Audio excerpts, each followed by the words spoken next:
Point programme में एक बार फिर से आपका स्वागत है। आज का विषय है 53वीं जीएसटी परिषद की बैठक। सबसे पहले देखते हैं ये चर्चा में क्यों है। हाल ही में केंद्रीय वित्त मंत्री निर्मला सीतारमण की अध्यक्षता में 53वीं वस्तु एवं सेवा कर यानी जीएसटी परिषद की बैठक हुई। इस बैठक में कराधान, भारतीय रेलवे द्वारा प्रदान की जाने वाली सेवाओं पर कर छूट और फर्जी चालान की जांच के लिए बायोमेट्रिक आधारित आधार प्रमाणीकरण से संबंधित विभिन्न सिफारिशें की गई हैं।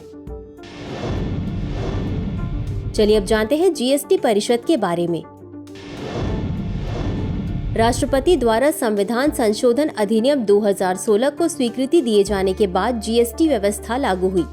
जीएसटी परिषद एक संवैधानिक निकाय है जो भारत में जीएसटी के कार्यान्वयन से संबंधित मुद्दों पर सिफारिशें करने के लिए जिम्मेदार है। संशोधित संविधान के अनुच्छेद 279A के अनुसार जीएसटी परिषद, जो केंद्र और राज्यों का एक संयुक्त मंच होगा, में निम्नलिखित सदस्य शामिल होंगे। केंद्रीय वित्त मंत्री अध्यक्ष, वित्त के राजस्व के प्रभारी केंद्रीय राज्य मंत्री सदस्य, राज्य वित्त या कराधान के प्रभारी मंत्री या प्रत्येक राज्य सरकार द्वारा नामित कोई अन्य मंत्री सदस्य। यह परिषद जीएसटी से संबंधित प्रमुख मुद्दों जैसे कर दरें, छूट, सीमा और प्रशासनिक प्रक्रियाओं को तय करने में सहायक रही है। अपनी बैठकों के दौरान जीएसटी परिषद आम सहमति के आधार पर निर्णय लेती है। जीएसटी परिषद का प्रत्येक निर्णय उपस्थित सदस्यों के भारित मतों के कम से कम 3/4 बहुमत से लिया जाएगा, जिसमें केंद्र को डाले गए कुल मतों का 1/3 और राज्यों को डाले गए कुल मतों का 2/3 भार दिया जाएगा, जिससे सहकारी संघवाद की भावना को बढ़ावा मिलेगा। चलिए अब देखते हैं 53वीं जीएसटी परिषद की बैठक की मुख्य बातें।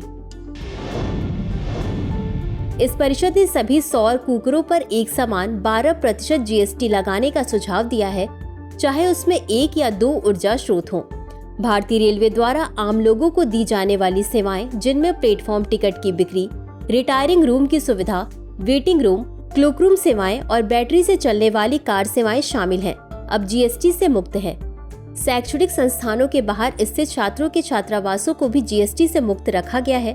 परिषद ने निर्माण सामग्री के बावजूद सभी दूध के डिब्बों पर 12% की एक समान दर की सिफारिश की है। सरकार के मुकदमों को कम करने के लिए परिषद ने जीएसटी अपीली न्यायाधिकरण के लिए 20 लाख रुपए, उच्च न्यायालय के लिए 1 करोड़ रुपए और उच्चतम न्यायालय के लिए 2 करोड़ रुपए की मौद्रिक सीमा की सिफारिश की है। चलिए अब देखते हैं जीएसटी सुधारों के मुख्य लाभ। एक साझा राष्ट्रीय बाजार का निर्माण, कैस्केडिंग प्रभाव का शमन, कर के बोझ में कमी, भारतीय उत्पादों को अधिक प्रतिस्पर्धी बनाना, प्रशासन में आसानी।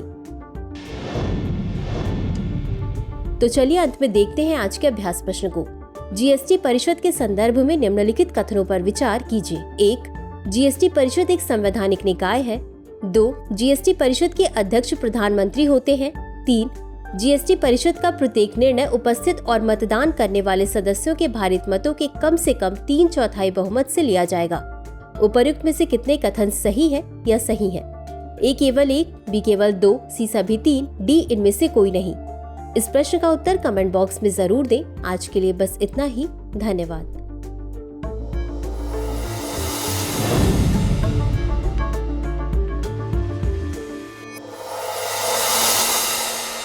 डियर व्यूअर्स, अपने एग्जाम की तैयारी को और बेहतर करने के लिए हमारे चैनल को लाइक, शेयर और सब्सक्राइब करना न भूलें।